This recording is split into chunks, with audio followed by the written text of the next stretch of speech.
seek that which has been made hidden. As a part of a family and explorers of consciousness. I'm the void one.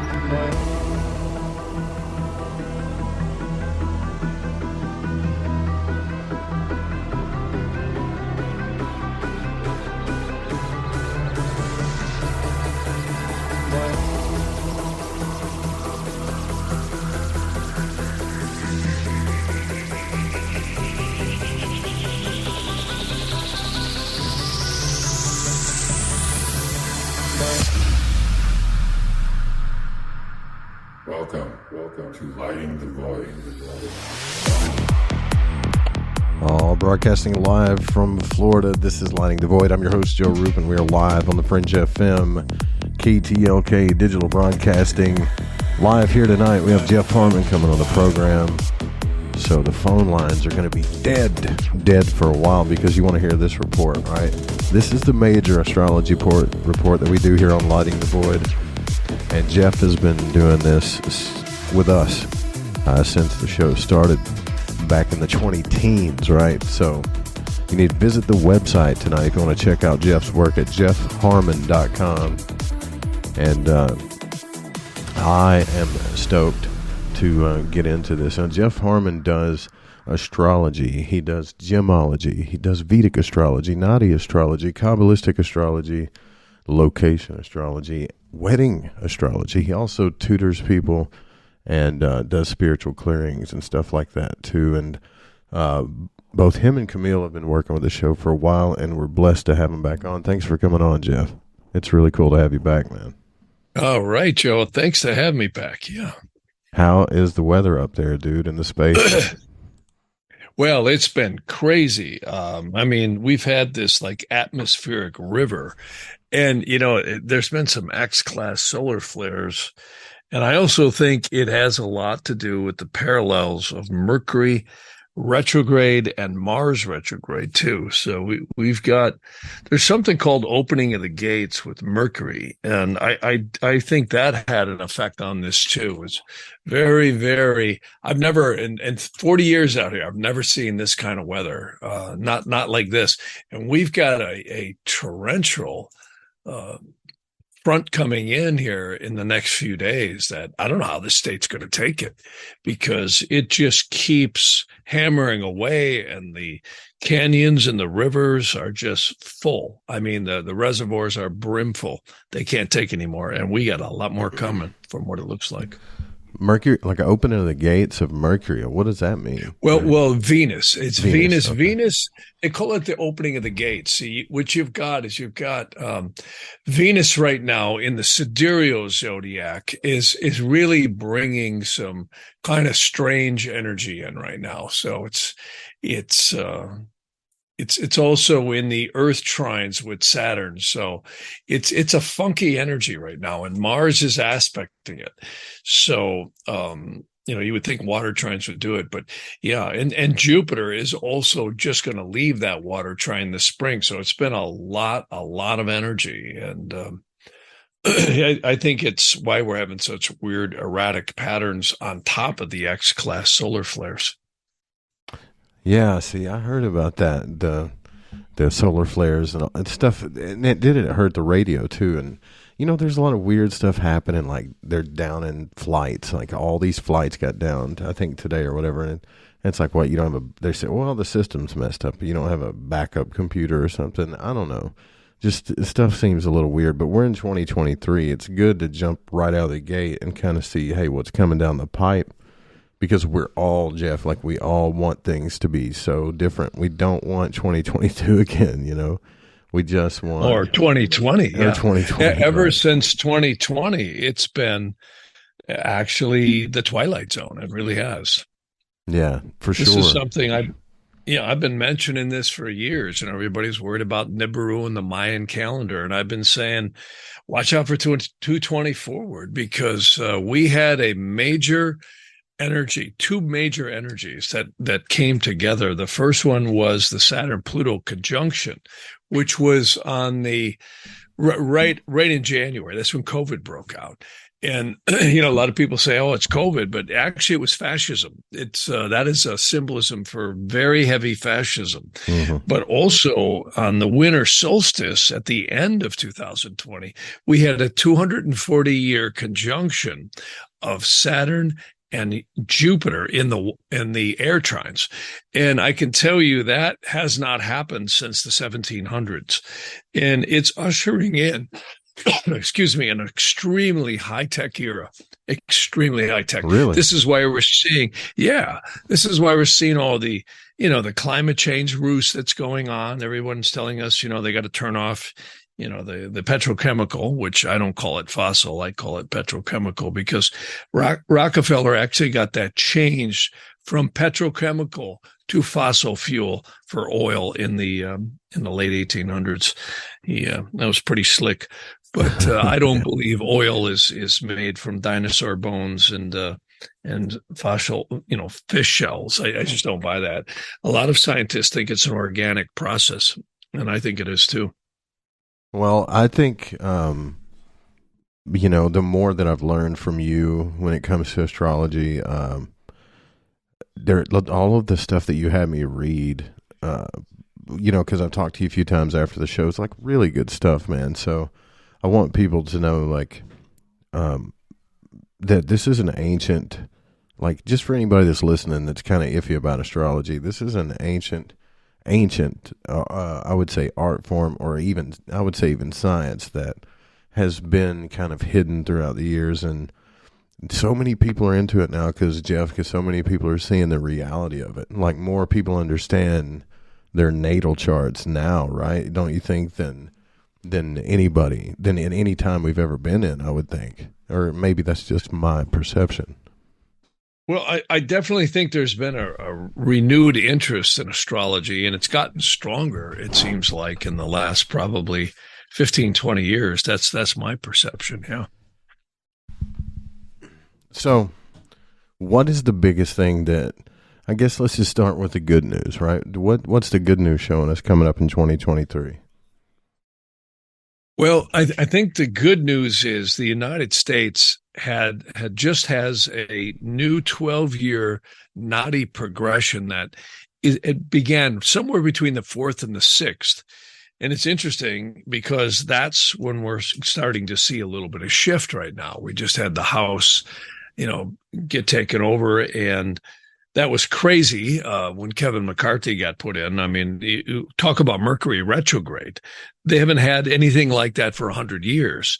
And you got Mars and Mercury retrograde, and they're trying to vote in a new speaker. And I think that's why it happened. Now people say, well, no, it was because of this or what have you, but Mercury retrograde. And it was in the Occidental phase too, which means Mercury was rising after the sun. That's called Occidental. And now it's gone through the sun, and it's Oriental, meaning rising before the sun. So it's really shifted.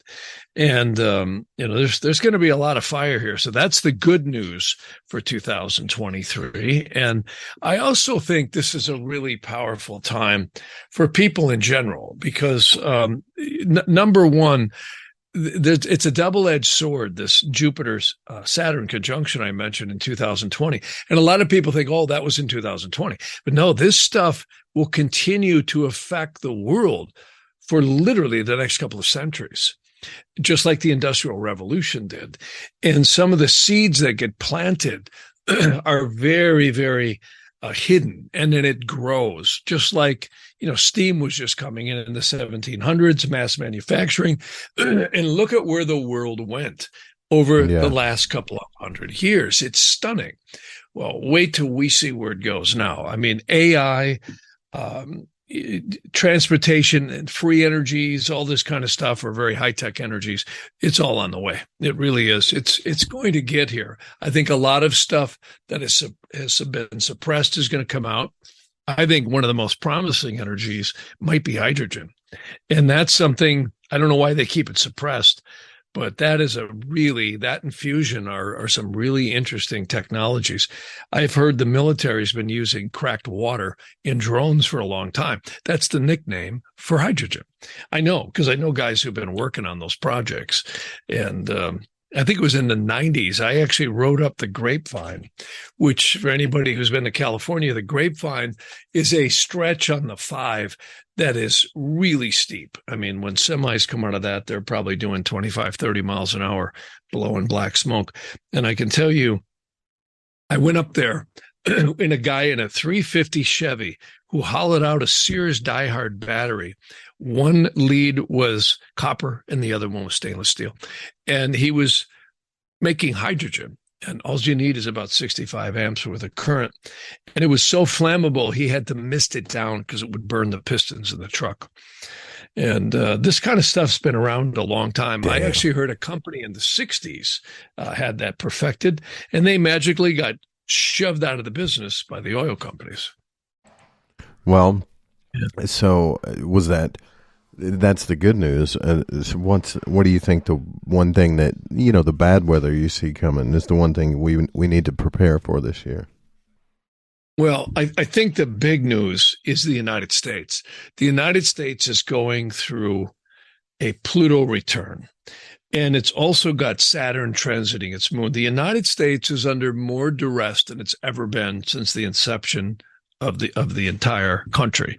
Really? And I'll tell you, the reason why we have a Pluto return going on, and people, will say, well, but Pluto isn't a planet anymore. Well, I don't care what you call it. It certainly seems to show up in people's charts. It certainly shows up in location astrology. And the United States had the tropical Pluto return right in 2020. Now it's getting the sidereal because you have to take the progressions of the equinoxes. And we are in probably one of the most dangerous times this country has ever seen. And one of the most dangerous things is coming in over the next 2 years. Not only the Pluto return, but we have primary directed Mars going to conjunct the moon this fall of 2023. And, I don't want to create unrest here, but I can tell you that is violence. I've heard a lot of potential terrorist stuff has been coming over the border, not just, various immigrants. Down in all those planes had me thinking about that, right? Like, why would they down a whole and just blame? They always blame it on the tech, right? But down in an entire fleet of planes, I don't know. I heard there was a computer that malfunctioned. You do? You think it was? I don't know. I didn't really look into it, but it's likely possible. The question is how did it malfunction? Did it malfunction due to, a malfunction, or did somebody hack it? Yeah. Or were they scared of something and said, look, we don't know. We'll just down all these bastards till we figure out what's going on. They have that kind of power. Oh yeah. The FAA shut it down. You bet. Yeah. Absolutely. I wonder if it has anything to do with this Russia and Ukraine stuff going on. There's so much stuff going on behind the scenes, man. It's crazy. I hope it does come to light, like you're saying, though, like the truth of it. Yeah. Well, there's a lot. The other thing the United States has going on right now is a Neptune square Mars. And Neptune square Mars can only happen once every 180 years. And of course, when the United States was formed, the Declaration of Independence, it wasn't too much after that, just about 100 years it happened. That was because of the position of Neptune and Mars. Now it is 180 years later, and it's happening again. And I can tell you the Civil War broke out right after that. That completes this March. And this is a lot of the reason we're seeing the subterfuge that's going on. I mean, look at you Biden just got busted yesterday and then again today with more documents. And there's so many things coming out right now. The Twitter dumps, look at Elon Musk. Yeah. Elon has released so much stuff, and say what you will about him. I know he's Mr. AI and, Mr. but he's exposing him. You got that right. He's exposing it. And that, my friend, is worth a lot because I actually think, Elon Musk, a lot of people may or may not know this, but he owns a company called the Boring Company, which is huge. And it does a lot of underground boring. And I believe the DoD uses him too. So he's made a lot of money with Department of Defense contracts. And there's a lot of high-tech stuff going on there. Of course, SpaceX and Neuralink and all that and AI. But I can tell you, somebody might be helping him with this whole Twitter thing. I don't think it's just him on his own. I don't think we're ever going to know who it is, but I believe he's got some constituents behind him that are helping him out. And I think this may be an exposure to just roll out everything that's happening. And interestingly enough, right when this progression in Naadi astrology happened on the United States, all this stuff has been starting to come out. It's been, very recent since he bought this. I think, when was it? Late October, early November, he bought it. So a lot of stuff is coming out. Well, okay, so maybe there's exposure going on. Maybe truth is happening, but it kind of makes, maybe that's going to happen all at the same time. Like, what could happen? I mean, with Pluto, because I'm curious about this. When people hear Pluto, they're like, yeah, man, that's something bad. Like, they always relate it That's to heavy. It's heavy. This country will either not be here as we know it in 2 years, or it's going to be the phoenix rising out of the ashes. So we're going through a transmutation. Period. Transmutation. Yeah, Pluto is utter destruction and rebuilding. And, there's been a lot of people who've been saying, yeah. I don't know. We might have lost Jeff, y'all, for a minute. We'll see if we can get him back here, but that's pretty. Oh, there we go. There we go. I see what happened. Yeah. Dude, that is scary, bro. I mean, yeah, it is. Well, Pluto is, it's utter destruction, or it is transformation, phoenix rising out of the ashes. And I can tell you, with some of the stuff that we see going on behind the scenes, I really believe there's a war going on right now. It's a clash of the titans. It's really between the globalists and the nationalists. They really want to break the global economy. And I think they want to put it either into digital currency or into a new one world order currency. I think the digital currency may take longer. From what I see, that may happen a little bit later, like around 2028, maybe 5 to 7 years from now is when the astrology shows.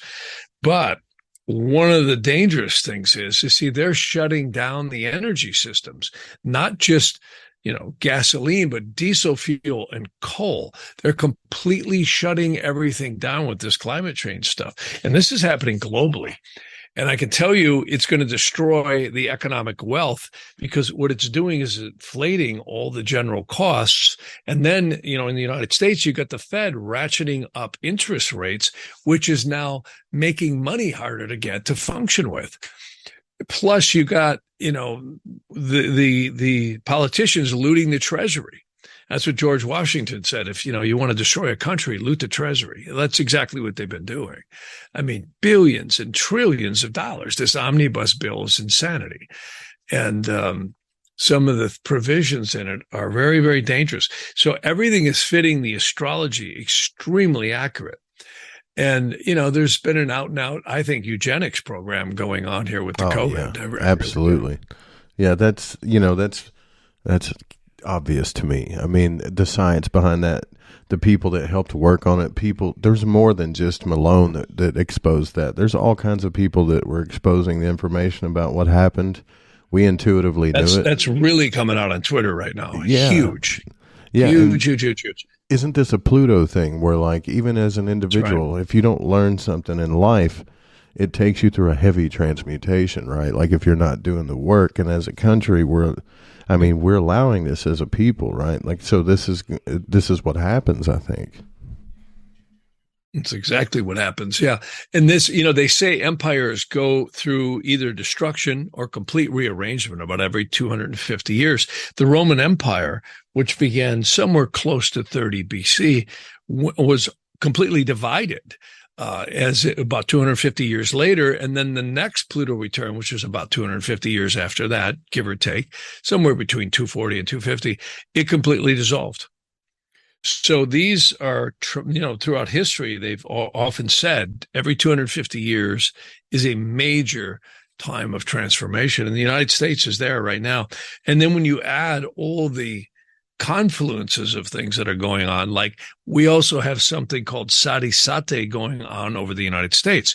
And people may say, well, what does that mean? Because I know that's what I said when I first heard it. Sadisate is the 7.5-year transit of Saturn over the moon.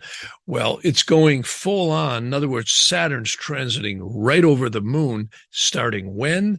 Literally in about 6 days from now, on the 17th of January. Now, this has been going on for the last 2 years. See, the sign before, which is about 2 to 2.5 years, the sign over the moon, and the sign after the moon. And Saturn is the planet of karmic release. If you look at its glyph, it's the cross over the crescent of the moon, which means energies that have been previously created or concretized, and now they become released like a capacitor through the crescent of the moon. And that's what's happening right now in the United States. And this has happened many times before. I mean, it happens about every 28 to 30 years. That's the average. So we certainly have gone through this before, but it's the confluence of energies, the Pluto return, the Sadisate, and more importantly, the Neptune square Mars. So the United States is really, people ask me, what is Neptune square Mars? And that's where they urinate down your back and tell you it's raining. It's a pretty tricky, that happened right before the Civil War, Well, Jesus. Okay. Well, we're going to get into this more. We're at the break here. So we're going to get into this more. And, I know a lot of people have been talking about this too. And I know you've been, I'm 54. Basically you've been warning against this for a while, right? So I think that was the break starting on me, but, I'm kind of curious about how long you've been watching this, and we'll get into some more stuff too, like after the break, guys. And don't be too afraid. I'm sure Jeff's got some stuff that we can do to help the situation along, right? So we'll be right back with Jeff Harman. Check out his website, jeffharman.com, and you'll get a good reading there too. Probably the best in the business. Stay with us. All right, welcome back to Lighting the Void. Here live on the Fringe FM. We're here tonight with Jeff Harman, and make sure you download the free Fringe FM app, free on Google Play and the Apple Store. Leave us a shout out on the app, vote on your favorite show, and keep the Fringe on the air by making a donation. Also, you can host your own podcast on the Fringe FM, do your own radio show, or hire the Fringe FM to produce your show or help you get syndicated through the Fringe FM. Tonight we're speaking with Jeff Harman, and stuff is a little crazy in the astrological waves, and we were just talking about that before we took a break about this Pluto transition we were going through. Now, Jeff, make sure you guys go to jeffharman.com, and you got a lot of stuff on YouTube now, right, Jeff? Yeah, I started a YouTube channel. It's Jeff Harman Astrology or Jeff Harman Astrologer. Either one will get you there. And yeah, we're actually working on a show right now that's really a lot of fun. And awesome. This is kind of a pilot. So it's a lot of good stuff on the YouTube. And I've got a lot of great things that also will answer a lot of stuff we're talking about, like the cycles that the United States is going through, a lot of crazy stuff with the world and Ukraine. So some good stuff on there. Definitely check it out. And I know the past few times that you've been on the broadcast, you had mentioned this transition coming up, this transit coming up. Or so now's the time that we're actually on it, right? It's this year, correct? This Pluto transition or transit. Actually, it's Pluto is such a long, drawn out energy because it's so slow. It's in orb of influence. And see, this is when you get something like a country that, like the United States, is 246 years old. So what happens is you get the tropical return, and then you get the sidereal. See, there's about, it was 1 degree per year is the precession of the equinoxes in terms of, the solar arc direction. So when you look at, it's actually 1 degree every 72 years is the math. So if you do the math, the United States is about 240 years old. So it's just about 3.5, 4 degrees separation.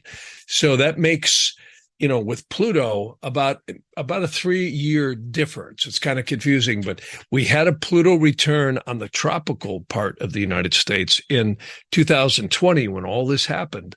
Plus, we also are having the sidereal progressed return in 2024. So it's very powerful. I just learned about orbs too, like the orbs of influence. I know what you're talking about now. That makes sense. Okay. Yeah. So, and then Pluto. Very powerful stuff. Yeah. So, all right. Well, do you have any dates like this year that we should, like around the times we should kind of watch out for or see what's, or pay attention what to? we've got going on right now is really powerful this month. Mars is actually stationing as we speak tonight, and it's actually going to go direct in the next day or so. It's going to like station deep in the sky. In fact, Mars right now will actually go direct in 15 hours from this broadcast right now. I'm Pacific Coast time, about 9:40 p.m. at night. So this will actually go direct Pacific time at about 1 o'clock in the afternoon tomorrow afternoon. So Mars has been retrograde ever since the end of October. And Mars rules everyone's energy. And every time I do readings, I always look, where's Mars going retrograde? And it's been retrograde for all of us for the last 3.5 months. So it's finally stationing and slowly going to go direct. But, when we look at the effects of that on each of us, you can look at the house that it happens in and the aspects it's making. On the United States, it's actually stationing right over the Earth trine, and then it's going to hit the air trine coming right up this spring. So this is really powerful stuff. We got a lot of stuff coming in on the United States between now and the end of the year, I can tell you that. Mercury is also retrograde right now. Mercury goes direct on the 18th of January. So this is part of the reason some of the weather is as wacky as it is. And again, the Venus is playing in there too. So really strong energies going on right now with everything in the background. And again, on the 17th of this month of January, Saturn goes fully over the United States moon. So this is really powerful stuff. And I think the danger area is going to be as we get into summer and fall. I'm very concerned. George Carlin was right. Forget the politicians. You have owners. And yeah, they do vote things in. But I can tell you, this is a globalist effort right now. We hear words like Klaus Schwab and, all that, and George Soros. And yeah, they're definitely in there. But I think it's the owners above them. And I think from what I've been hearing, there is 2 factions, and that is the globalists and the nationalists. And I really think this is where the war is going on, more in the secret military and more above the political field that we're hearing about. And I hear some powerful things are happening right now. And this is not going to set well. I don't see Biden completing his term. I really don't. I think the inauguration chart on Harris and Biden was horrific. That's another thing I mentioned on my YouTube channel. You can definitely check it out. And I have a thing about that inauguration chart, a good video on that. And see, when a president or a king is inaugurated, or any leader, prime minister, what have you, what happens is the time they're sworn in has a huge effect, has a really, really huge effect. And I can tell you, when Biden and Harris were sworn in, it was horrible. You had the sun going to a conjunction of Saturn. You had Pluto and Mars aspects with the moon that were really bad. And you look at the amount of degrees, and by primary direction, that turns into years. I mean, if Biden's inauguration chart's right, I don't see him completing his 3rd year. this is the year he might actually get taken out. And, everyone was laughing at me when I said that 4 to 5 months ago. Now all of a sudden, everyone's saying, wow, you're right. Look they just found all these documents and all this other stuff. And there's a lot of weird stuff surrounding this presidency. Take a real close look at this guy. Sometimes you got to say, is there somebody else playing him? And I've seen the hands go through the microphone and the green screens. It's this is pretty weird stuff. This is like the Twilight Zone. I've never seen a presidency in my life like this ever. Well, well, speaking of that, I don't know if this is something that you would actually remember, or if you even remember looking up, but I feel like whatever took that over, or the beginning of all of that, like puppet show with our government and people, kind of, I feel like it started around Kennedy's assassination. He was the first guy I'm not saying Kennedy was a saint, but he was the first guy that came out and said, hey man, there's secret meetings and secret stuff going on. People doing things that are not transparent, and that's not American, right? And then, dead. And we've had just about every president since then has been a puppet of some sort, right?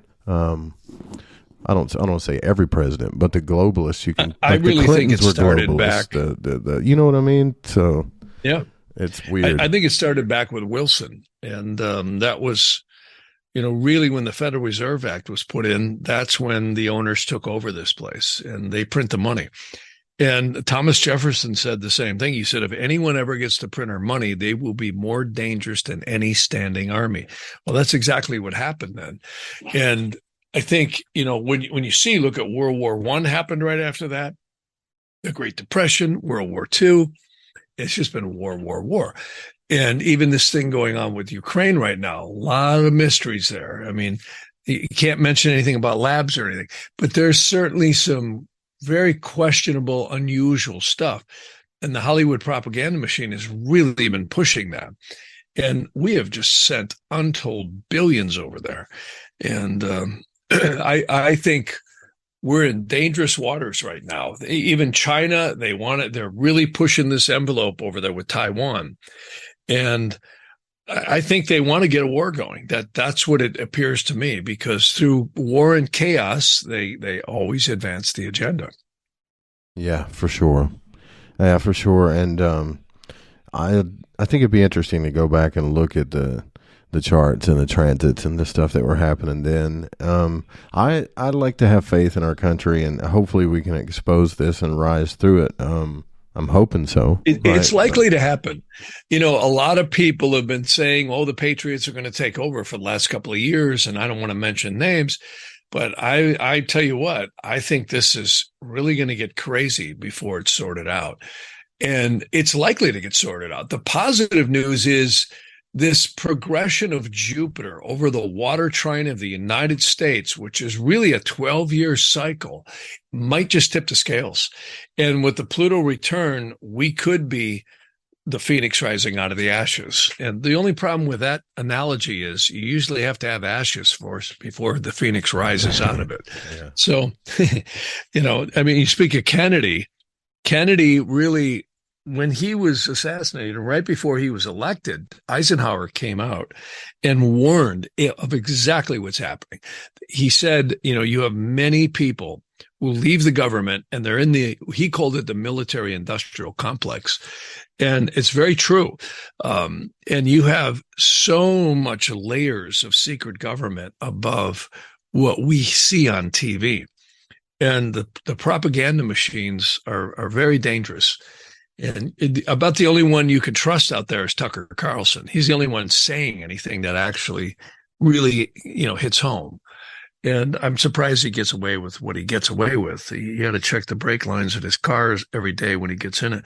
But that's about the only thing I see out there in major network news that's really carrying any true, actions of what's happening. And I can tell you, from what I've heard, I've been hearing there's some very dangerous stuff going on behind the scenes right now. And one of the questions, that gets asked is, will there be nuclear war with this whole situation in Ukraine? I keep getting no. I actually did something on my YouTube about that, and I was going by interrogations on that. And that's also what I feel too, because I keep hearing from people in the military that very sophisticated weapon systems that we have right now often have light orbs around them, and the nukes facilities are shut down. I think that call it extraterrestrial, call it angelic. I think it's been thwarted many times. I really do. And I think that's a real blessing on this planet, because there's too much life here. And, you start tossing nukes around, it's going to get nuts. What a lot of people don't know is the United States military is so much farther advanced than anyone knows. I was just talking to a really interesting military person today who's been in the military for many, many years. And I mean, I hear from different clients what, they can't say much, but I know we are all equipped with particle beams and lasers on many of our new jets and fighters, all the new battleships and everything. I mean, they can zap stuff out of the sky in 2 seconds. So you're not talking about escaping from a missile. You're talking about escaping from a laser that's literally the speed of light. You're not going to outrun that.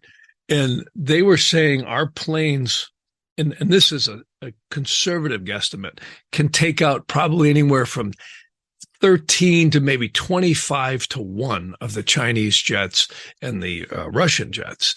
So, and that's just the planes that they talk about, let alone what they really got floating around up there in space, and satellites, directed energy weapons, the submarines that can park right off the coast and they don't even know we're there. Same thing with aircraft now. I hear we've got aircraft that can hit some incredible speeds. I've heard just stuff that's almost unbelievable, like Mach 14, Mach 16. I mean, they go out of the atmosphere to achieve it, and they can burn across this country in minutes, man.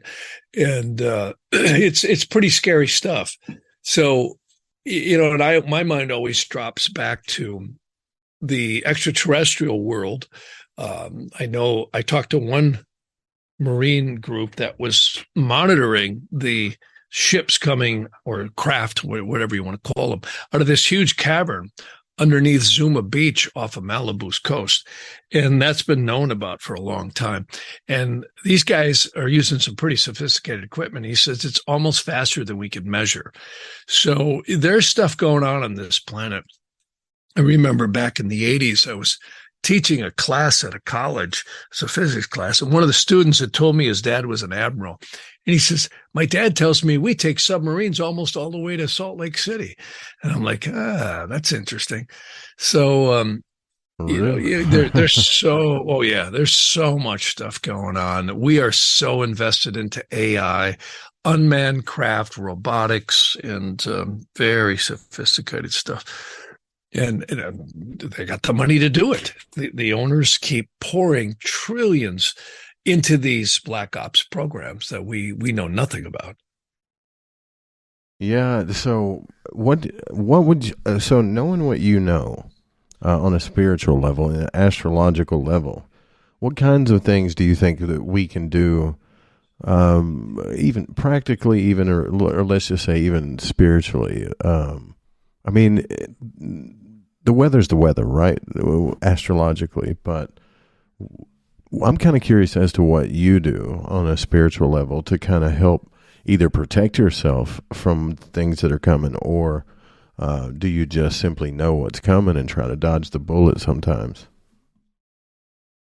Well, that gets into the law of karma. And that's an interesting topic, because, that's why I love Naadi astrology. It really seems to show when the releases come at us. And the United States has just shifted into a couple of places, and so has the world. Now, it's hard to get a chart on the world. The one on the world seems to be the great conjunctions. That was what all the ancients used all the way back to the flood of Noah. The Egyptians and the Chaldeans and the Vedantic, they would use the great conjunctions of Jupiter and Saturn. And everybody listening will go, whoa, wait a minute, Jupiter and Saturn conjuncts every 20 years. Well, they're right, it does.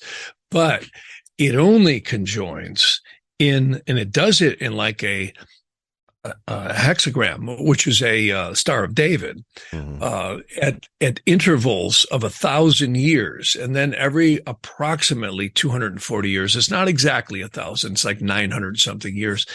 It'll join in fire signs, and then it will jump from fire to air to earth to water.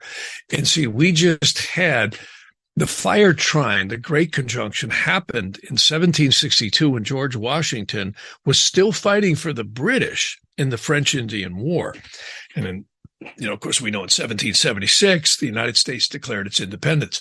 So there was a lot of mysticism around George Washington that's really interesting. They claim there was a coat on display in the Smithsonian Institute that had a bunch of bullet holes in it. And there was a story about how Washington and a bunch of officers were all shot at, and every officer was killed except one. He was wounded. And Washington had 2 horses shot out from underneath him, and nothing touched him. Didn't have a bullet hole in him. And later, it was reported that an Indian chief said he saw a great spirit above him, and that spirit was a guiding spirit. And he said, you're going to lead a great nation to existence very soon. And it's really interesting because, the Indians were a lot more, I think, aware of spirituality than people give them credit for. And apparently, then right after, Washington defected from the British, and then he went into, of course, formed the Continental Army. Well, there was a lot of really cool secret society mystics, and one of them was Thomas Paine.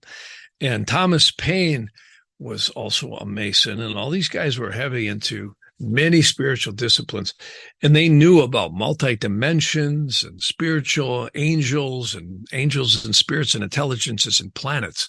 And when you get into the older stuff, this gets into a lot of theurgistical practices. And anyways, why I bring all this up is I think they were extremely well aware that that was a time in the world that the world was changing. Because that only happens like once every 1,000 years. So if you go back to the flood of Noah, they say that was a great conjunction as well. So they knew this was a fire trine conjunction. If you just do astrology, just go back to 1762 and you'll see Saturn and Jupiter joined in a fire sign.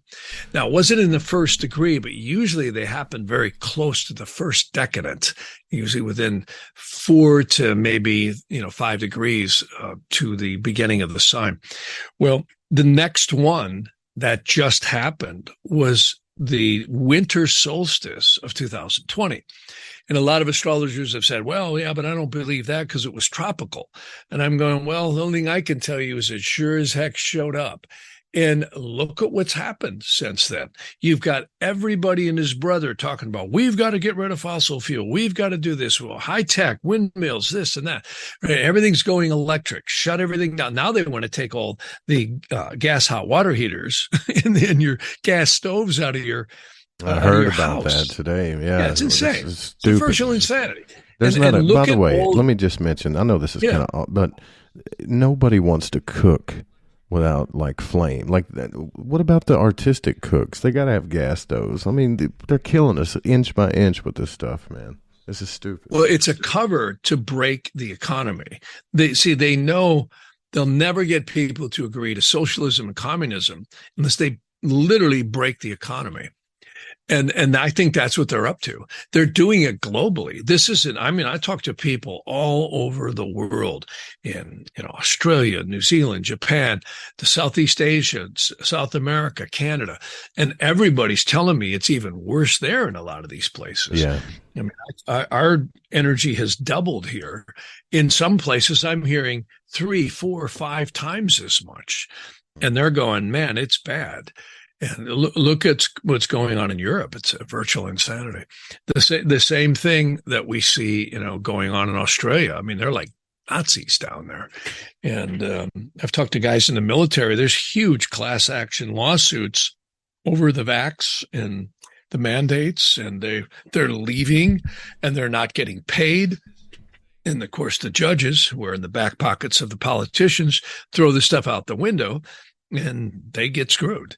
So it's really a tough situation going on globally. And it's in this transhumanism too. See, they really think they can kill 3/4 of the human race and replace us all with AI and robots. That's what they think. Yeah, for sure. I don't think it's going to work.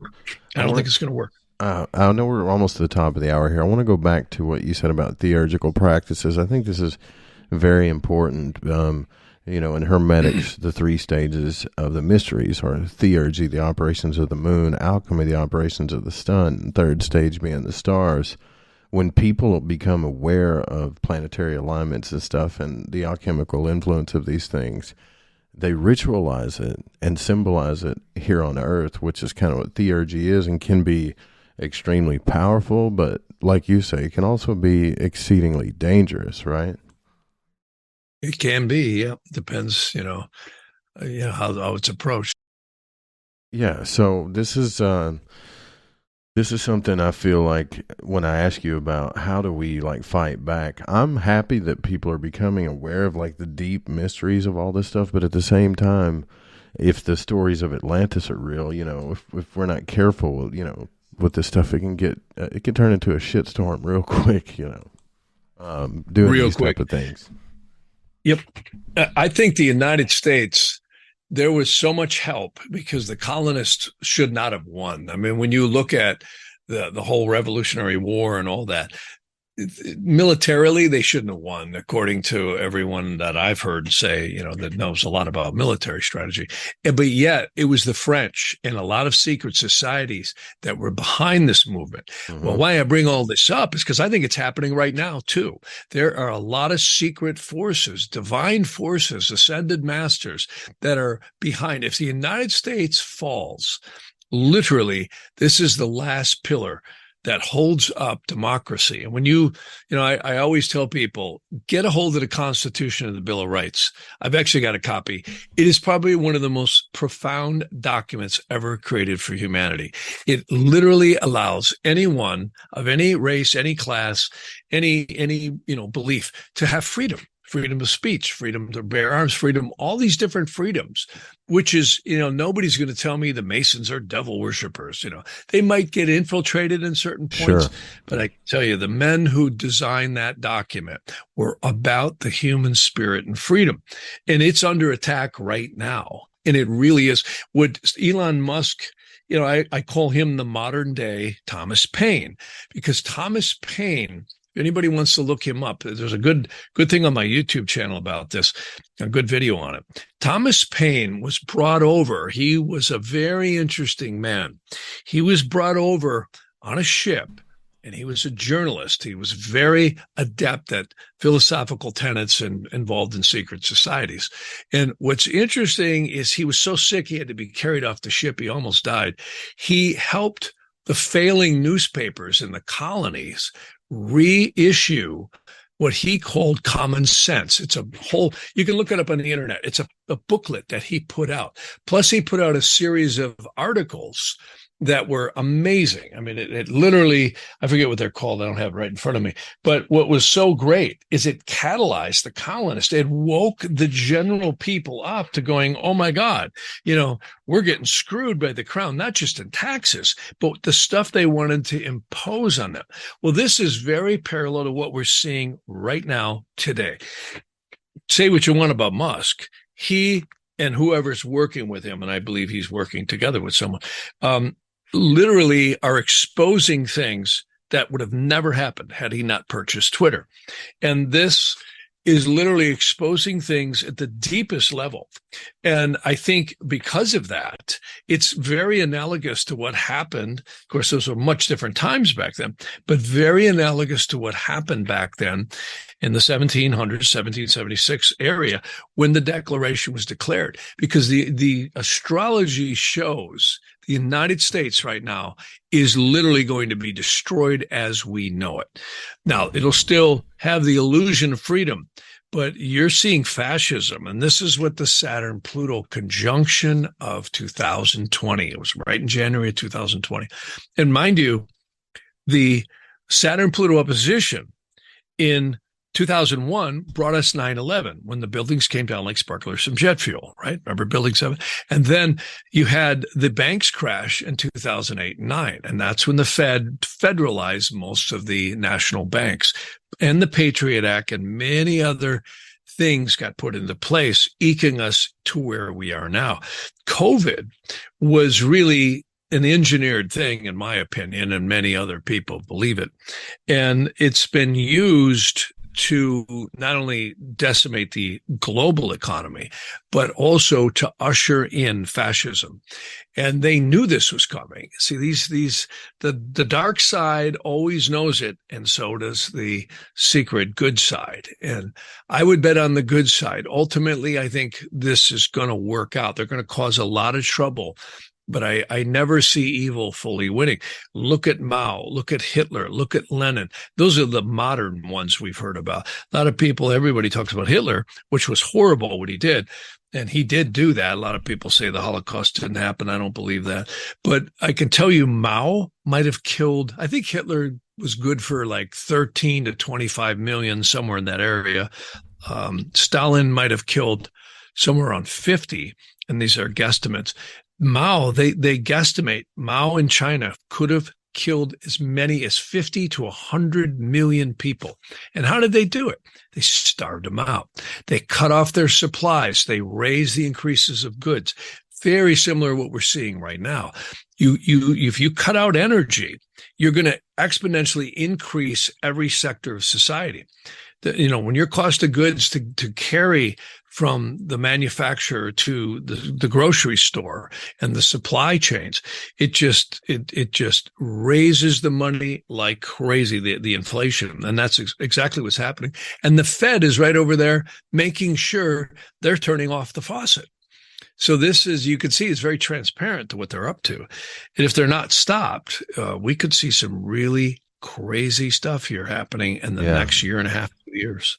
All right. Well, it's much worse than people think. Much worse.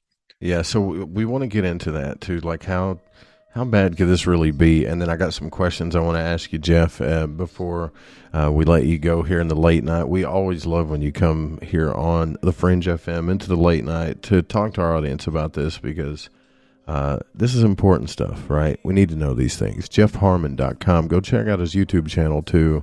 And I'll get Jeff those questions you guys asked me after this break. We'll be right back. All right. Welcome back to Lighting the Void. Thanks for staying here with us tonight live on the broadcast. We are live on the Fringe FM. Make sure you grab that app, leave a shout out, vote on your favorite show. The hosts love the feedback. And once we get enough shout outs, we'll put those promos out on the air too. Jeff Harman's our guest tonight, our resident astrologer who's been here with us since the beginning. He's been on a ton of shows, and lots of people trust what Jeff is doing, and I do personally because, well, frankly, I still have my very first reading I did with you saved on video, and I paid attention to a lot of the things that you, I guess I could say that you taught me and told me at the time. I learned a lot of things from you, Jeff, and just how deep this astrology thing can go, and pretty much every transition you've ever told me that I was going to go through personally has happened. Even things about my past that I never told anybody you saw in my chart. So what I'm trying to say to people is there is a big difference in studying astrology, and I think that there's a certain mastery of a level to this that takes a lifetime of study and dedication, and you're it, man. So I'm grateful that you're here doing this work. I think you're doing what you were called to do for sure, brother. Oh, thank you. That's very kind. I actually got into astrology in the mid 70s and I didn't believe in it. My mother was the one who actually turned me onto it. I grew up in northern Wisconsin. It was like Dukes of Hazzard up there. I think I drove semis before I drove car. And my dad, we did logging and stuff like that and excavation. And I can tell you, my mother, when I started driving, she says, Jeffrey, that girl's not going to work for you. And I go, well, how do you know? And then she'd go on to explain. And I say, well, how are you getting all this information? She goes, well, I got their chart. And I said, come on, that stuff doesn't work. I've heard the story, the doctor's got more gravity in the delivery room than Saturn, and I said, okay.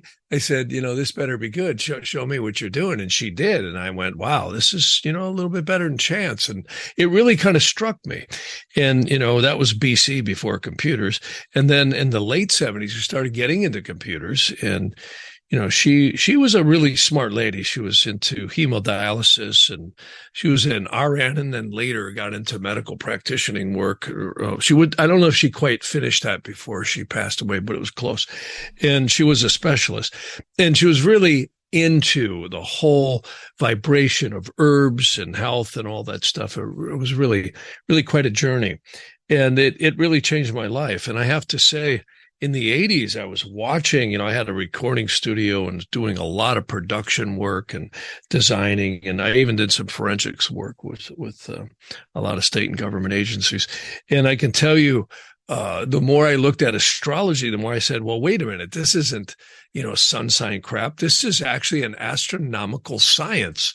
And when I got into Naadi astrology is when it really, and Vedic astrology, not that I don't love the traditional ancient Egyptian, Chaldean, and Greek and medieval astrology. That's still one that I use because it's really good stuff. And it's a lot different than modern astrology. And the reason it is it really an astronomical science that's put into the consciousness that we're all experiencing.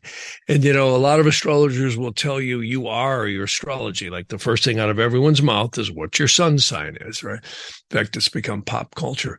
In Vedic astrology, you're likely not even to be that same sun sign. It's using the sidereal zodiac.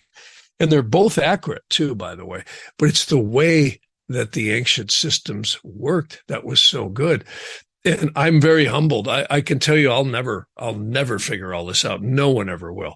There's an ancient saying that, God confused all the astrologers with the Tower of Babel and all the divisions of languages. And I think there's some truth to that. And, I've had an opportunity to study a lot of stuff here, going on half a century now.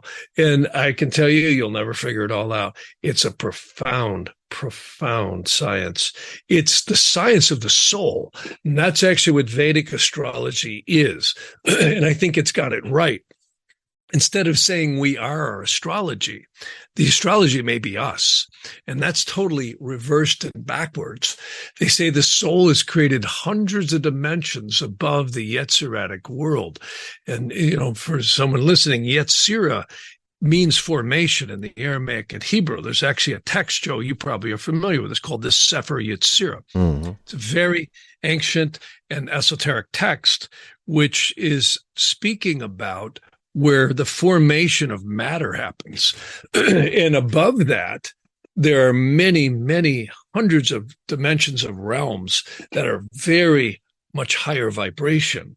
And this is talked about in many of the Hermetic and the Egyptian and certainly the Kabbalistic stuff and the Vedantic.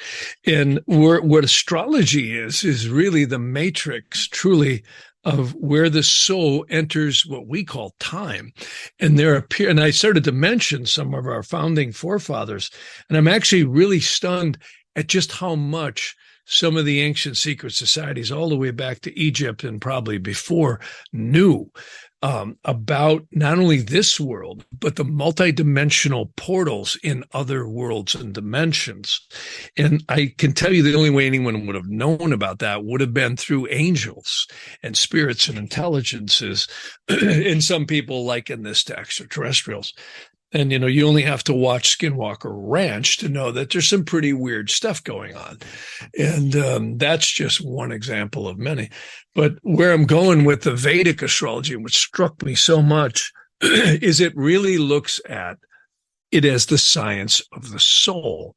And they say the spirit, psyche, and soul is attached to the embryo at conception, not at birth, by silver cord. And then when we come out of the womb, which is, when we're born, of course, first breath is when the astrology starts. And they actually say that the angel times when that birth happens, even though mom and dad are down, getting logistically to the hospital or wherever the baby happens to be born. But all this, when the water breaks, it seems to be timed to where it does actually happen, not by happenstance, but actually by a very specific energy that happens on Earth. In the eastern horizon is our ascendant, and the location we're all born is the longitude and latitude that celestial influences happen on the soul. And what's stunning about Vedic astrology is you have a lunar zodiac that surrounds the Earth that most astrologers don't know about. A lot of them doing Vedic astrology do. But and the Egyptians had a 28 system lunar mansion, and they may be older than the signs. They may be very, very ancient.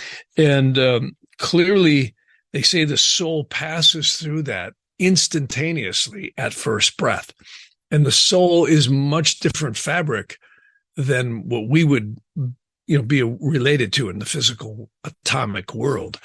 And they say the lower conscious mind is really starting afresh when we come out of the womb. It might start just slightly before that, but it's called the nefesh in the Aramaic and Hebrew.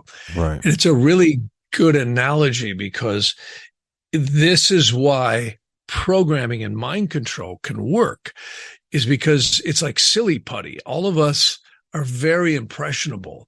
And the more we incarnate and the more we become aware, and the older we get, the more we realize that the lower conscious mind is really just an interface with the five sense world in these bodies. I mean, think about a child. They can't even walk when they can't talk, can't see, can't do anything when we're born.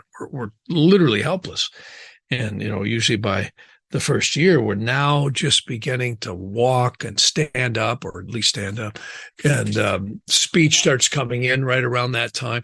So the lower conscious mind has been well known by mind control experts as it's not us, but it's certainly the interface I call it the keyboard, mouse, and the screen that we operate computers with, or the gas pedal, brake, and steering wheel. And what's funny about Vedic astrology, or profound, is how the cycles of the soul are shown. And there's very specific progressions. You can actually see when we're out of here, when we're going to exit, the body known as death. It's the nodes, the eclipse points that will take you out in certain combinations. And there's great mysteries to the eclipse points of the north and south nodes of the moon. It's really cool stuff. So a lot of people ask me, well, what's your recommended reading and all this other stuff? I would say if you go to Jeff's site, he has a recommended reading list for books. I think you don't have to have a preference, but I think, in my opinion, it's important to get a spiritual foundation. And before you get into this stuff, because you were one of the first people that taught me about the Sephers, all of the books of the Zohar and the Kabbalistic books. Also one of the first people that introduced me to the Researchers of Truth and Daskalos, which I believe was a real master too. The more I look into this and went back really to the Essenes, I think, right, the more I study this, this guy was the real freaking deal. And the books that you recommend are part of that. So, yeah. Yeah, well, thank you. Yeah, and I put something on my website about that. I have a kind of a brief treatise on various different texts and on the soul. And there's, the Vedantic stuff too, the Upanishads, the Mahabharata, the Rig Veda, the Arthur Veda. I mean, these books are profound. I mean, some of these books, when you really get what they're saying, they're absolutely stunning.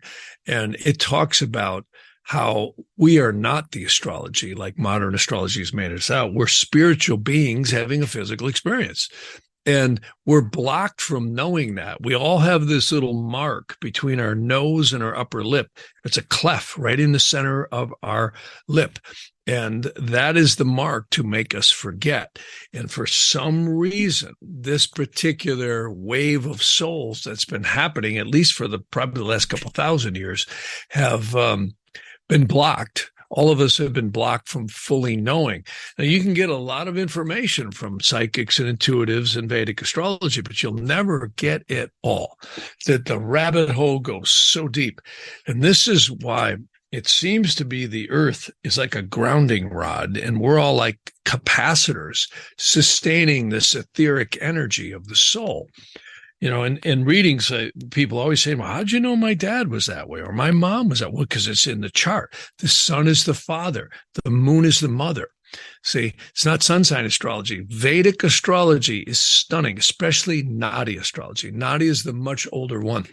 And you can see so many patterns in there and ebbs and flows throughout the life. You can also see where people are likely to incarnate a lot more, or they're getting near or closer to what they call a moksha point, where they actually escape from Alcatraz and break out of these reincarnational cycles in this lower realm.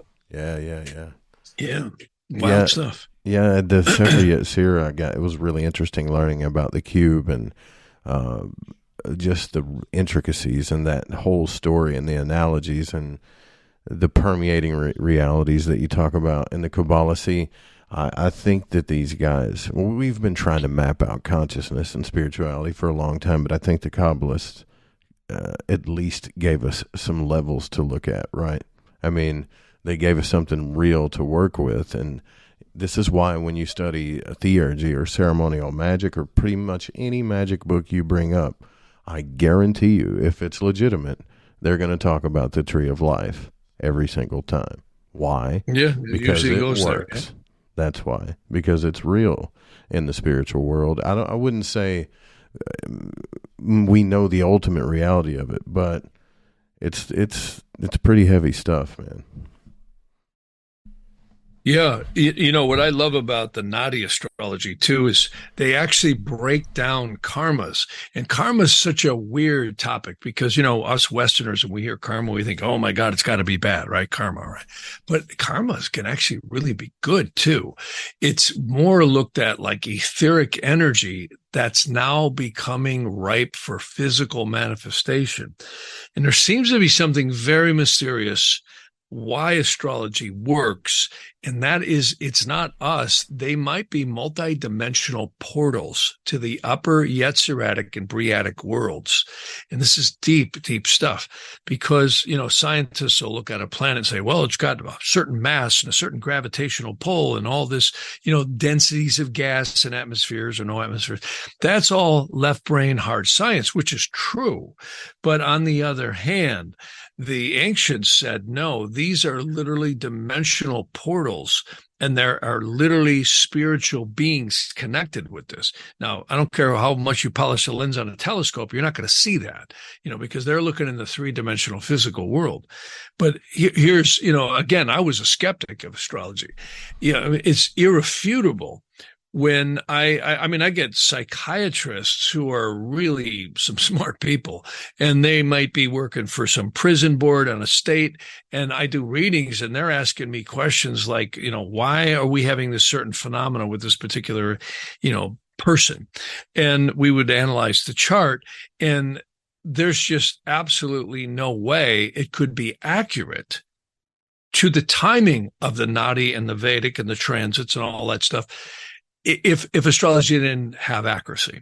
So, most hard scientists will say astrology can't be true because everything we study its energy dissipates with distance, whereas you're not dealing with gravity. You're not dealing with directional waves like you are in hard sciences and astrology. You're dealing literally with resonant, they're literally graspers of the aura. They operate on a totally different dimension, and it's not gravity.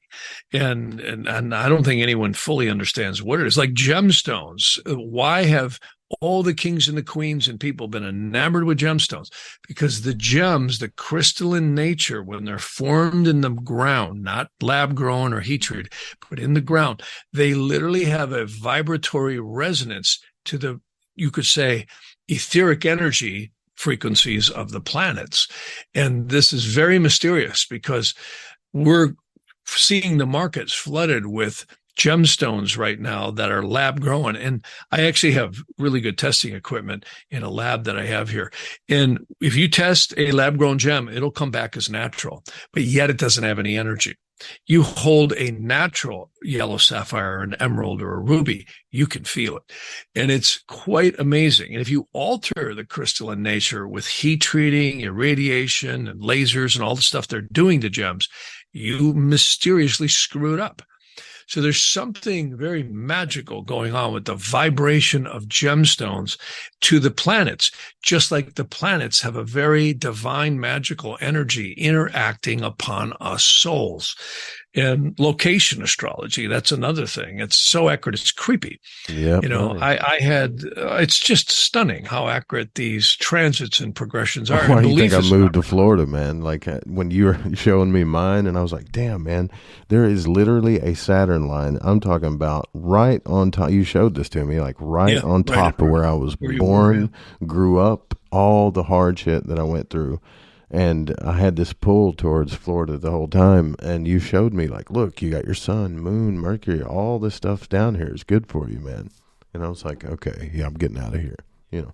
But then there's good news to that, too. You said, hey, even though this was hard on you, you broke through a lot of karma. You worked through a lot of things here, you know. So it's not all bad. See, you're about to hit a K2 dosha. And for anyone listening, see, Joe was in a 17-year Mercury period from 2000 forward. 2006. It was actually 2006. That's a 17-year period.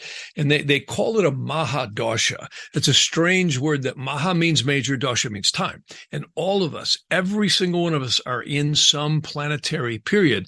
And the second we're dropped into these bodies and spanked on the rear end in the delivery room, this is when the clock starts until we exit the body. And there seems to be something really divinely magical about planet Earth, where spirit becomes manifest, and that's when karmas can dissipate. For some reason, they do not dissipate, it's believed, in the astral planes like they do in bodies. This is why life is so important. And, you know, when you look at why do we be born? I love the movie Benjamin Button. Remember that movie where he died old and he died young? So it's like reverse. But what's interesting is, why are we born like we are in these genetics? And why do we mature and grow and then atrophy and die? No one will escape this. And this is something about this dimension that is secretly encrypted in many of the ancient texts. It's actually in the Torah too, in the Tehillim, which is the Psalms. But we've lost that when they translated that into the Vulgate Latin and the English. But the original Aramaic and Hebrew has all these cryptographic ciphers that talk about this stuff. And what's very fascinating is it really appears that when we're born, this karmic dissipation is intertwined not only with mom and dad, but people we either marry or give birth to or interact with, people we love, people we hate. And this karmic interaction is really shown by the doshas in the Vedic astrology and the transits and progressions. Like, see, you're about to hit 7 years of K2. And you might say, what does that mean? K2 is the south node eclipse point of the moon. See, Western astrologers will talk about the north node, which is one eclipse point, and the south node. And we only have eclipses because the angularity of the earth. And if you're a flat earther, which a lot of people are these days, you still have a celestial model with this trigonometry of the angularity of the celestial heavens. That's why we have the sun go south in the winter and it gets cold, and we get it going north in the summer if we're in the northern hemisphere and it gets hot. So there's no question. And all the fixed stars in the heavens follow these ecliptical patterns. It's very complex stuff. And what's interesting is the Ketu that you're entering into, Joe, is the south node of the moon. Now you might say, okay, great, Jeff, what the hell does it mean? Because that's what I'd say if I was being told that. And I can tell you that's what I did say when I was studying this stuff, and still am studying. Well, see, your Ketu is in the fire trine. See, Joe has his, you can't see this because we're just on radio here, but your Ketu is in Sagittarius, and it's in a very interesting and powerful lunar mansion called Purvashadra. So it's really good. It's actually, see, fire trines and air trines are ruled by the sun, and water and earth trines are ruled by the moon. And if you look at every glyph in every planet, it's all combinations of the circle, which is the seat of the sun, and the crucible, which is the crescent of the moon, and the cross, which is physical manifestation of spirit, or spirit manifest. See, so if you look at every glyph of every planet, I challenge anybody, just look at it, you'll see it. You'll see Saturn is the cross over the crescent of the moon. It's karma, previously concretized energies. They actually say that's why we're born and keep being born on planet Earth until we dissipate the etheric energy that is not only in our own soul, but is attached to all the soul roots that we're intertwined with, which may not be mom and dad and everybody else, but it usually is. So it's connected to them. And very interesting stuff. And the Mahabharata has metaphorical stories. There's a bunch of texts called the 18 Puranas, and it talks about all these different waves of souls. The Rosicrucians had this, the Kabbalists had it, the Egyptians. Very interesting stuff, where all these waves of souls keep incarnating, and then once this etheric energy dissipates, then we move on. Well, enters the evil spirits. You know, everyone's heard the story. Every religion has some story of a war in heaven, and the spirits were cast down and incarcerated. We heard about King Solomon, right? He put all the spirits in a vessel, and then they escaped out, right? So there's always evil spirits, right? It's like a movie. There's always the bad guy, right? So this dimension seems to be a place where the evil spirits are not just bad guys. They might actually be incarcerated right at the molecular level of the universe, at least this dimension anyhow. Look at an atom. Positive and negative, proton, electron, day and night. Everything has juxtaposing forces. And what's interesting is they actually say to take a piece of garbage. This sounds a little gross. Throw some garbage in the garbage can, and you'll notice larvae start, moving on it. And within a time, it's decaying, and then flies, right? So they actually, Beelzebub is the one and Belial seem to be connected with that. So these are very interesting things. If we look at everything on this planet, there's birth, spirit manifest. There's growth, which is very magical. There's maturity, decay, and death. I don't care if you're a tree, you're a fish, or a human. We're all going to go through that. And they say the evil spirits are actually forced in this dimension, incarcerated to actually be a part of it. If you read some of the ancient texts, we hear a lot of stories about people being risen from the dead. The most popular one is Lazarus in the Christian story, right? And is this stuff true? I believe it absolutely is, because there are rabbinical texts that actually explain exactly how it's done. And you can't do it unless you have the evil spirits forced to participate. And therein is the operative word. So when you look at astrology, what is it? Well, it seems to be the realm of positive and negative karmas, and the planets act like interdimensional switches. And everybody in astrology will say, well, the planet's exalted. It's in its own sign. It's debilitated. It's squaring. It's opposing. It's trining. These are all geometric and zodiacal influences of each planet, showing its strengths and weaknesses and aspects. Well, isn't that interesting? Talk about a multi-dimensional matrix. This is exactly what it is. It's a multi-dimensional matrix upon the soul. And they say the more we incarnate, the more advanced we become, and the less effect the astrology has on the soul. And of course, we hear about the saints and the prophets and the ascended masters. They're still subject, from what I can observe, to the forces of birth and death. Even Daskalos, when the Magus of Strolos, he had a stroke in 2001, and they all said, geez, why don't you save yourself, Daskalos? You can heal people of almost anything. Mm. And he just pointed up. He said, no, they tell me it's time to go. And so none of us will escape the physical death. In fact, the Naadi astrology actually says death is actually a blessing when it happens the way it was supposed to. Like committing suicide, not good, because you're going to come back and re-experience. But they actually say, see, like when Ketu hits the Saturn in your chart, well, at the same time, the North Node Rahu, by progressions and transits, line up in certain conditions, we will all exit the body. It's exactly what happened to my mother at 47 years old.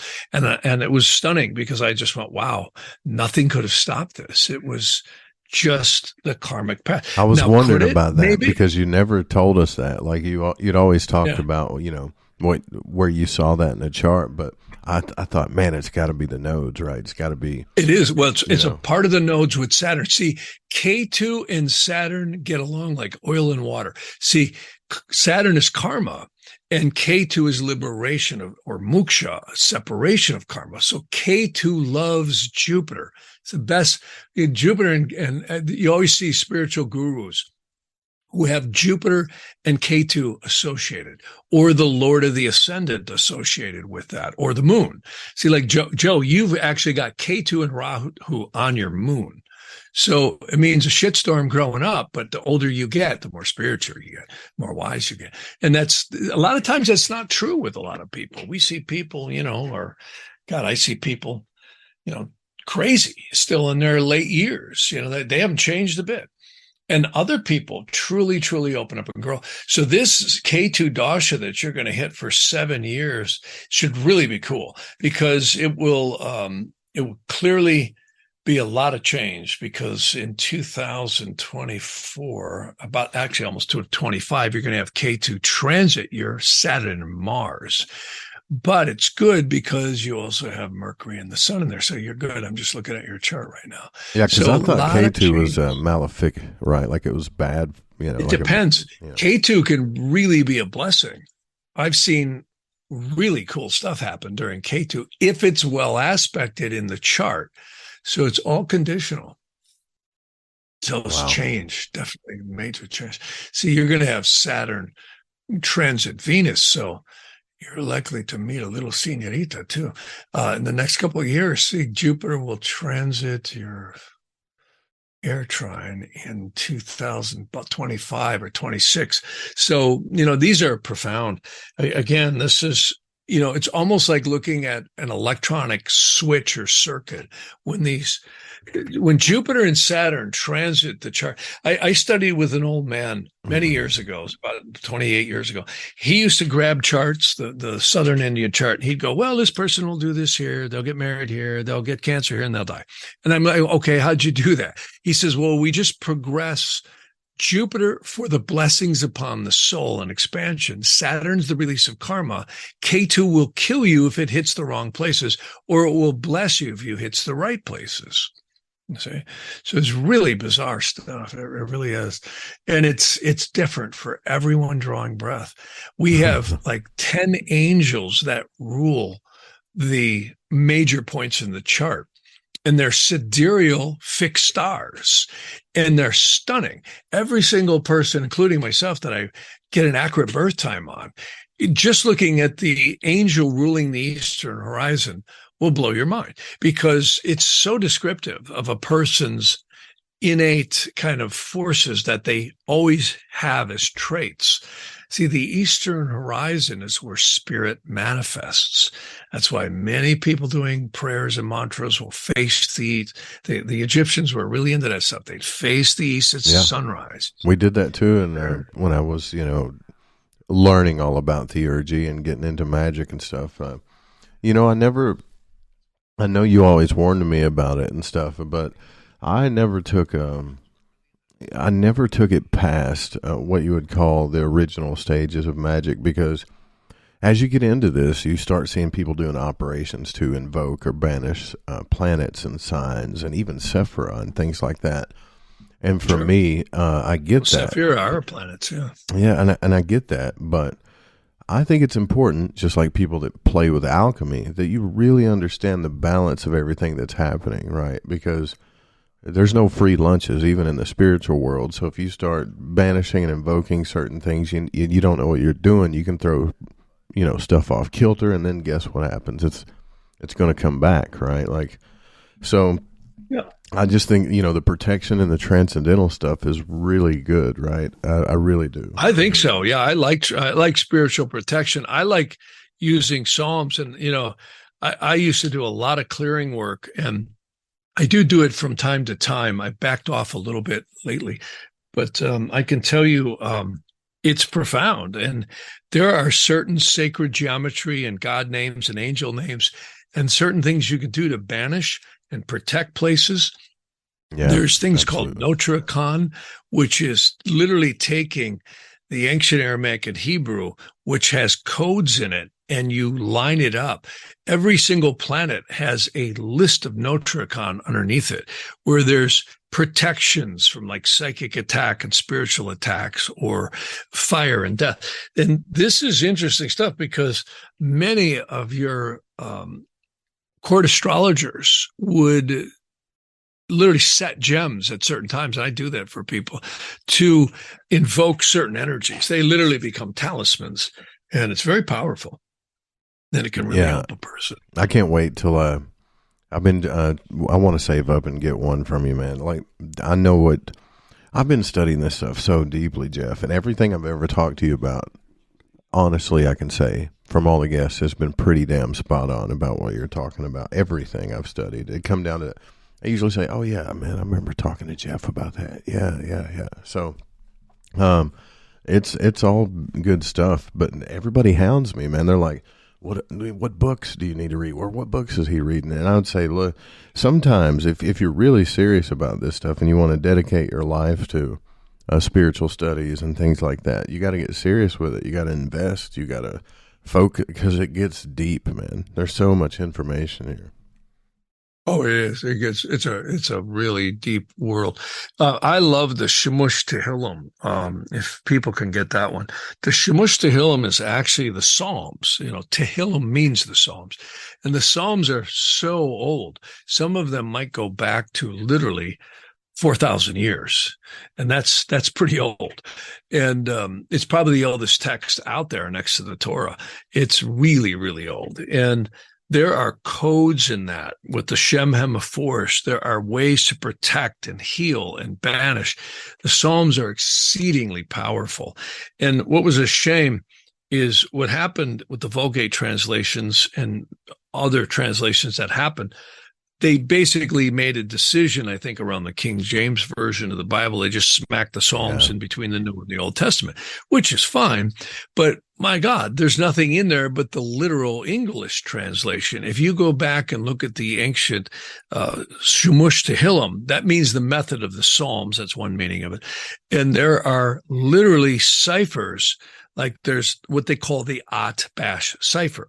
Well, what that means, it gets At Bash because it's Aleph, Tab, Bet, and Shin. So you just bend the alphabet. And then there's other ones called Agbad, or all these different names. And it's just the names of the name is derived by the order in which you fold or bend the Hebrew or Aramaic alphabet around. Well, those were used to derive the angel that was being cited within the ancient Aramaic and Hebrew, within the Psalm.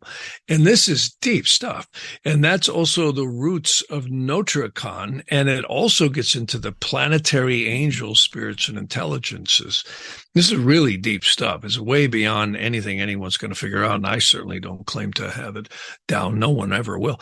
And I can tell you, most of the people who learn this stuff were taught it by angels, and that's the safe way to go. They actually say if you purify the spirit, psyche, and soul, an angel, an upper angel, will appear to you and teach you how to really quell the evil spirits. And that's deep stuff. That stuff doesn't sound like it's fully allowed to the degree it was in the past, but well, even George Washington said he had an angel visit him in Valley Forge. And Manly P. Hall talks about this too in his book, What the Ancient Wisdom Expects from Its Disciples. He clearly states that, lots of people talk about initiation and even the rituals that people are doing in their temples and things like that are just exoteric symbols of what happens in the internal realms. And if you really are truly initiated, the master will appear to you and only you will know. Like there's no, you'll just know. It's kind of like there's no doubt about it. I was visited by this, ascended master, or he didn't even call it that, right? He just called it the master. And the more I read in these books, the higher presence has been called the holy guardian angel. I always thought too, okay, well, maybe he's talking about, an angel, like your angel. You know what I mean? Yeah, yeah. And they say the sacred angels are very hard to attract. The soul's purity has to be very high.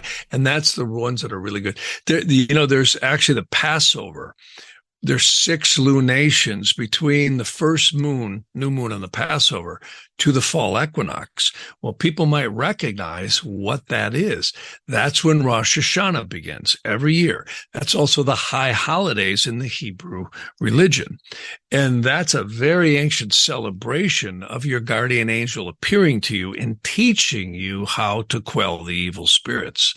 That's what it's all about. And all that is the high holidays in there. That's actually disclosed. Rabbi Maharil, who was also known as Abraham in the sacred magic of Abramelin and the Mage, talks about that. Yeah. And the older translation was the one out of the Hebrew. But that goes all the way back into the Chaldeans and the Egyptians. And many of the ancient rabbis knew that stuff. And it's a lot of people could try it and may not happen. And that's due to the purity of the soul. They actually say you have to stay away from the white noise of all the egos and societies and all that. But if one does, they will purify the soul. And it usually takes about 1.5 years, they say, of complete, negation. Dedication and focus and all society, that. Yeah, it's really profound stuff. And, that's the interesting thing, too, is astrology is really the matrix of karma playing out. And as we advance, the astrology has less and less effect, but that usually takes many incarnations. So it's very deep stuff. And there are people who go up and they slip down. So this really appears to be a planet of purification, experience, and rectification upon the souls. It's a very divine place. That's why going back to the worldly situation, we see a lot of wars, but it always seems to be thwarted how far, total destruction. Yeah, when it gets to like destructive levels, like nuclear war, things like that. I think the angels will step in. I really do. Who was it? Who was it that saw those lights that reported that, though? I forget what his name was. Oh, that's been reported a lot. The ones that took down the missiles, I can't remember his name, but he literally said that they, I don't know if it was on video or whatever, but he said that they, thwarted the missile attacks. Like they knocked them. I've actually sat in on a lot of people speaking about that. And they've seen light orbs around missile installations. They're replacing circuit boards. There was a base in NATO in Europe where this ship had come down, or some glowing strange light. And afterwards, all the nukes wouldn't work. And then even more mysterious, shortly after that, for some reason, the government had all these cement trucks coming in and they were cementing over us. It's a book called Left at Eastgate. That's one. And Lieutenant Colonel Corso is also very well known for the Roswell incident. He actually came out and said, yeah, they did catch craft and all that. And Area 51 is definitely a reality. And there's a lot of stuff going on this planet. And I don't know if you've heard much about the Tartarian stuff. Oh, yeah. Yeah. And, there really appears to be a lot of ebbs and flows. And our history has been a lie in a lot of ways. You look at the Tartarian stuff and the world fairs and what happened in San Francisco. I mean, this stuff is not a lie. I mean, there's no way they could have architecturally created what they did. And you look at some of the free energy devices that appear to be there. Yep. It's just not. So there's things going on this planet that are far, far beyond anything we fully understand in secular modern society. Just like many of the familiar spirits were used, it's believed, to build some of these incredible buildings, because we don't even have the technology today. You look at, everyone's scratching their head about the pyramids, cutting logs and all that. I think that stuff was done through familiar spirits. I really do. Some people claim it's aliens, but everyone is speculating.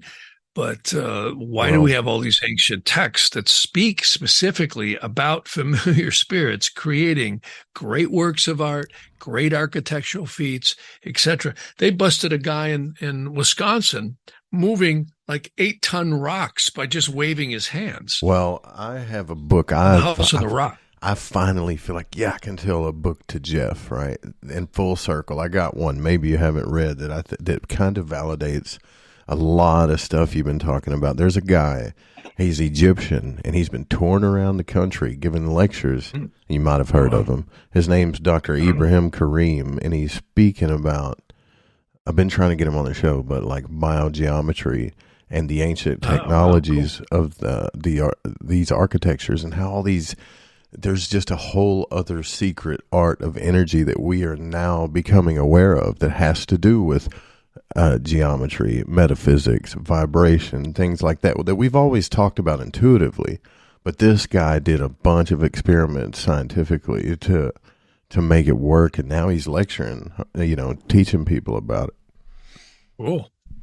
Yeah, it's some pretty interesting stuff, man. So maybe that comes I don't back know if I around. know about him, but that's really cool. Yeah, I'll check it out.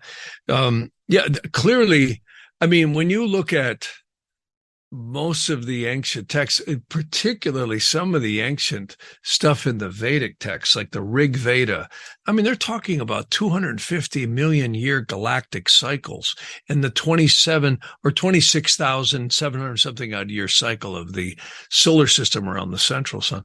I mean, they knew stuff there's just no way anyone could know without having either extraterrestrial or angelic contact. And they actually state that it's angels, that it's deities or spirits and intelligences.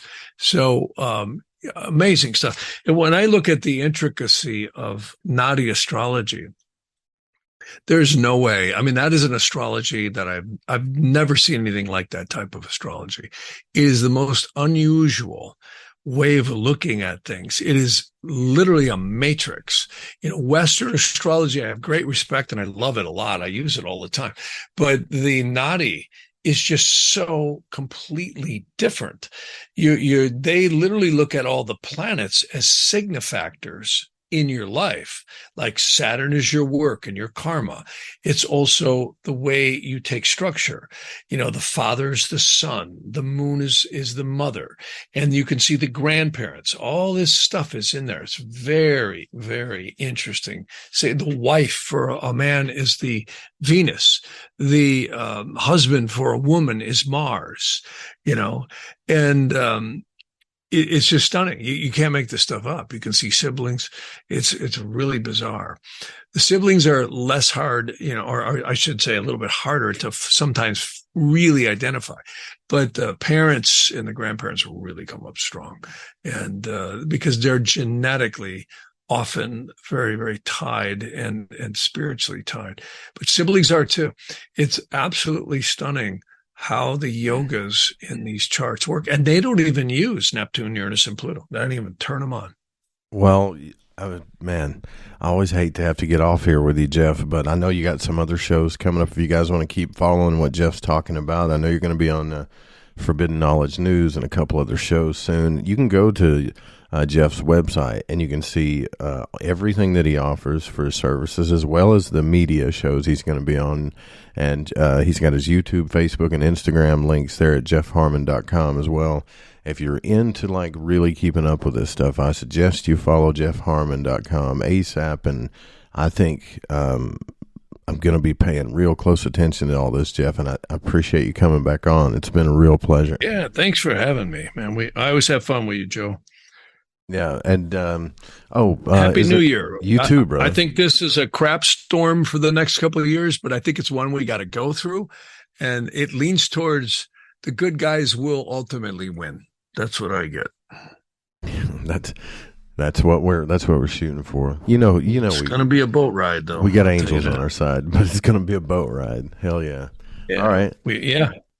Well, go to jeffharman.com, guys. Check it out. I'm serious. If you're check out the YouTube channel. A lot of good stuff on that too. And Jess Rogie's up next. We'll be back tomorrow night. Good night, y'all. Thanks, Jeff. All right, you bet. You're welcome. Bye, Joe. I could